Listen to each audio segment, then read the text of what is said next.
Hello' everyone, আপোনালোক সকলোকে নতুন এটা ভিডিঅ'লৈ স্বাগতম জনাইছোঁ। ইয়াৰ আগৰ ভিডিঅ'টোত আপোনালোকে দেখিবলৈ পাইছিলেই আমি ফুৰি চাকি আহি পেলাই গেষ্ট হাউচ পাইছিলোঁহি আৰু ইয়াৰ ৰাতিপুৱালৈ উঠিয়ে মই ভিডিঅ' আৰম্ভ কৰিছোঁ, কাৰণ ৰাতিয়ে ভাবি থৈছিলোঁ ৰাতিপুৱা উঠিয়ে মই আপোনালোকক গেষ্ট হাউচৰ বাহিৰৰ পৰিৱেশটো দেখুৱাম। খুব এটা ধুনীয়া পৰিৱেশ, ফুল চুল ৰুই একদম ধুনীয়াকৈ থোৱা হৈছে। গতিকে বলক গেষ্ট হাউচৰ বাহিৰৰ পৰিৱেশটো দেখুৱাওঁ। এনেই পাহাৰীয়া ঠাই, তাতে ফুল চুল ৰুই ইমান ধুনীয়াকৈ থৈছে গেষ্ট হাউচৰ সন্মুখৰ ভাগ, খুব ভাল লাগিছে। আৰু সেয়া আগলৈ এইটো মৌবাহ আৰু ফুলবোৰ চাই থাকোঁতেই ইয়াৰে মাজেৰে কোনোবা এজোপা ফুল ইমান ধুনীয়া গোন্ধাইছে, বতাহত আহি পেলাই নাকত লাগিছেহি। মই বিচাৰি চালোঁ কোনজোপা ফুল, নাপালোঁ বাৰু, কিন্তু একেবাৰে ধূপৰ নিচিনা গোন্ধাইছে, খুব ধুনীয়া গোন্ধাইছে।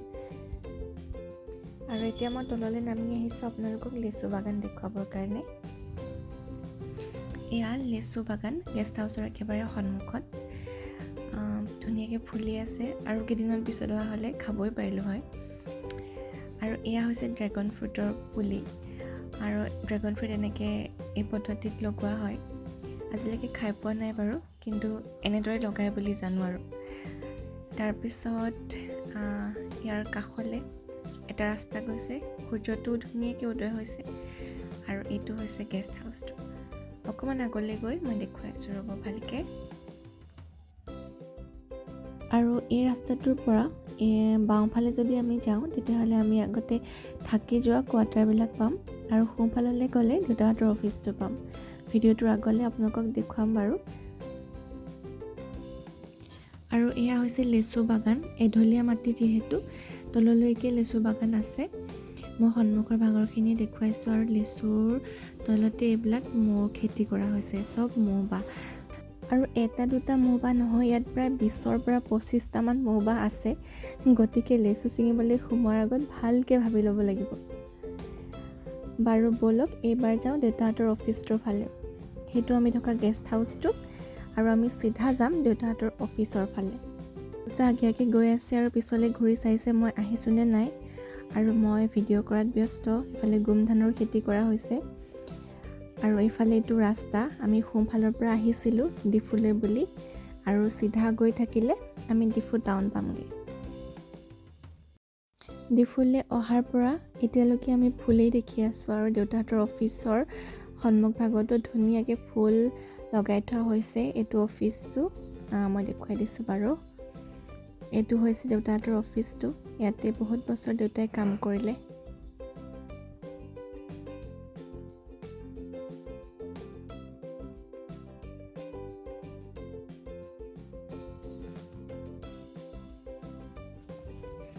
ইফালে আকৌ ফুল, আৰু দেউতাই অফিচৰ সন্মুখতে ৰৈ চাগে অফিচৰ দিনবিলাক মনত পেলাইছে।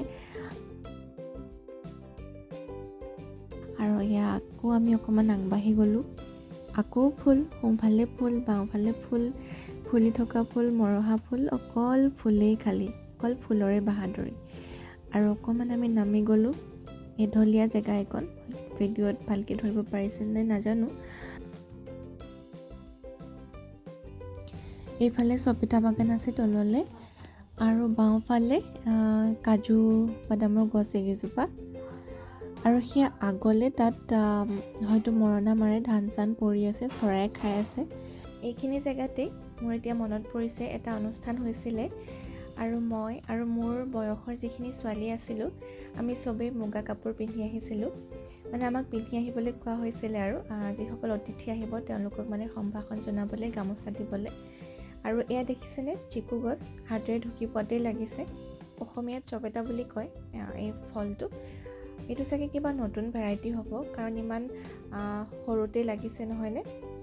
আগলৈ ডাঙৰ ডাঙৰ গছবিলাক আছে, আগতে আমি তাৰ পৰা ফৰ্মঠি পাৰি পেলাই খাইছিলোঁ।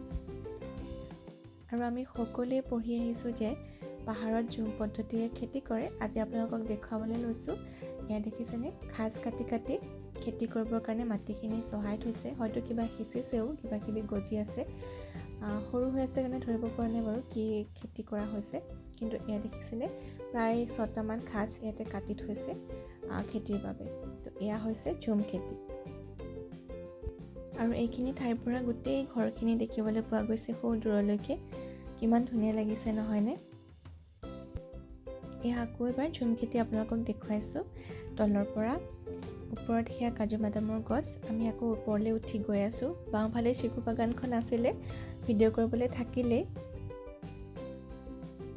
এয়া চব চাই মেলি আমি উভতি আহিলোঁ গেষ্ট হাউচলৈ। গা পা ধুই ৰেডি হ'লোঁ বৰ্তাহঁতৰ ঘৰলৈ যাবলৈ। আৰু আমাৰ পুৰণা কোৱাৰ্টাৰটোতো চাবলৈ আছেই, আপোনালোকক দেখুৱাবলৈও আছে। গতিকে এয়া বৰ্তা আহিলে আমাক নিবলৈ, চাহ খাবলৈ মাতিবলৈ। আমি গৈ আছোঁ খোজকাঢ়ি। আৰু সেয়া আগত মাৰ লগত যিগৰাকী বৰমা গৈ আছে, সেইগৰাকী বৰমাৰ ঘৰতে আমি কালি ৰাতি ভাত খাইছিলোঁ। আৰু ইফালে আকৌ ফুল আৰু ফুল, মানে গোটেই ফুলবোৰ মই চুৰ কৰি যেন লৈ যাওঁ ঘৰত লগাবলৈ, তেনেকুৱা লাগিছে। আৰু আমি থাকোঁতে ইয়াত জলফাইৰ গছ আছিলে আৰু এটা কুঁৱা আছিলে। আমি পানী নহ'লে এই কুঁৱাটোলৈ পানী নিবলৈ আহিছিলোঁ। পিছে এতিয়া গছ চছবোৰ নাই, কাটি পেলোৱা হৈছে। আৰু এয়া আমাৰ কোৱাৰ্টাৰটোলৈ সোমোৱা ৰাস্তাটো। এই বাটখন সোমাই আহোঁতে মনটো কেনেকুৱা ভাল অনুভৱ কৰিছোঁ, হয়তো কথাৰে বুজাই ক'ব নোৱাৰিম। কিন্তু এই ঠাইখিনি চাবৰ বাবেই আজি 12 বছৰৰ মূৰত আমি ইমান দূৰ বাট ঘূৰিব আহিছোঁ। আৰু এই কোৱাৰ্টাৰটোৰ লগত আৰু এই কলনীখনৰ লগত, এই মানুহখিনিৰ লগত, এই ঠাইখিনিৰ লগত যিখিনি স্মৃতি জড়িত হৈ আছে, সেই গোটেইখিনি মনত পৰি গৈছে। আৰু মই ওচৰে পাঁজৰে থকা গছ গছনিবোৰ, পৰিৱেশটো আৰু কোৱাৰ্টাৰখিনি দেখুৱাবলৈ চেষ্টা কৰিছোঁ। তাৰপিছত এয়া দেউতাৰ মুখৰ হাঁহি দেখিছেনে? এইটো কোৱাৰ্টাৰটো দেখুৱাইছে। তাৰপিছত দেউতাই ৰোৱা অমিতাজোপা হেনো এতিয়াও আছে, নেমু এজোপাও হেনো এতিয়াও আছে। দেউতাই আমি যেতিয়া আছিলোঁ তেতিয়া কৰা খেতি, সেয়া দেউতাই দেখুৱাই দিছে। এয়া জুম কৰি মই দেখুৱাইছোঁ আপোনালোকক। এই তলত যে দেখিছে সেইজোপা নেমু গছজোপা দেউতাই ৰুইছিলে হেনো। আৰু সেয়া ওপৰত এইজোপা দেখুৱাই আছোঁ ৰ'ব, এইজোপা অমিতাজোপা দেউতাই হেনো ৰুইছিলে। দেউতাই মানে আচৰিত হৈ গৈছে, এইজোপা এতিয়াও জীয়াই আছেনে বুলি। 12-13 বছৰ হ'ল। তাৰপিছত আকৌ এবাৰ মই ৰাস্তাটো দেখুৱাই দিছোঁ। ভাইটি আকৌ গৈছে চাবলৈ। তাৰপিছত চাই চিতি আমি আহিলোঁ বৰ্তাহঁতৰ ঘৰলৈ। তেওঁলোকৰ ঘৰত আমাক চাহৰ নিমন্ত্ৰণ কৰিছিলে। গতিকে তেওঁলোকৰ কোৱাৰ্টাৰটো মই অকণমান দেখুৱাই দিছোঁ। তো এঘৰ মানুহ, পুৰণা মানুহ। তাৰপিছত তেওঁলোকৰ ঘৰত এয়া এজন সদস্য, উইনি। ইমান মৰম লগা নহয়নে? মই মানে দেখিলে আঁতৰি থাকিবই নোৱাৰোঁ। আৰু মৰম কৰি দিওঁতে তাই ইমান ভাল পাইছে।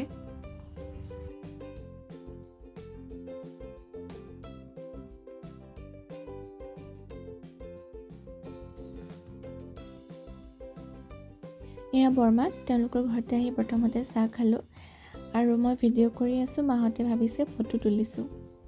আৰু এয়া হৈছে আন এঘৰ। বৰ্তা ৰাতিপুৱাই গৈছিলে আমি আহি পেলাই গেষ্ট হাউচত আছোঁহি বুলি গম পাই মাতিবলৈ। গতিকে এই 3 ঘৰে মানুহ আৰু আমি থকাৰ দিনতে লগ পোৱা মানুহ। বাকী সকলোবোৰ ৰিটায়াৰ হ'ল। আৰু এতিয়া আমি মাহঁতক তাতে কথা পাতিবলৈ এৰি গৈ আছোঁ সুপ্ৰিয়াক আনিবলৈ। সুপ্ৰিয়া ইয়াৰ গোটেই ৰাস্তাবোৰ ভালকৈ চিনি পায় যিহেতু, সেইকাৰণে তাই আমাৰ লগত থাকিলে সুবিধা হ'ব আৰু ফুৰাও হ'ব। গতিকে তাইক আমি লগত লৈ ল'ম। আৰু আজি আমি যোৱাৰ প্লেন আছে টাৰলাংছলৈ। হয়তো আপোনালোকে শুনিছেই নামটো, বিখ্যাত কাৰ্বি ইয়থ ফেষ্টিভেল, যি জানুৱাৰী মাহত হয়, সেই ঠাইতেই হয় টাৰলাংছুত। আজি সেয়া ফুৰিম। গতিকে অহা ভিডিঅ'ত টাৰলাংছুৰ পৰা আপোনালোকক লগ পাম। থাকি যোৱা ঠাইটুকুৰালৈ মনত পৰিলে এই ভিডিঅ'টোকে খুলি চাম বুলি ইউটিউবতে সাঁচি ৰাখিলোঁ আৰু আপোনালোকৰ লগতো শ্বেয়াৰ কৰিলোঁ। ভিডিঅ'টো ইমান দেৰিলৈকে চোৱাৰ বাবে ধন্যবাদ জনাইছোঁ। আৰু ইমান দীঘলীয়া কৰাৰ বাবে ক্ষমা বিচাৰিছোঁ। নতুন এটা ভিডিঅ'ত পুনৰ লগ পাই আছোঁ। আজিলৈ আহিছোঁ তেন্তে, ধন্যবাদ।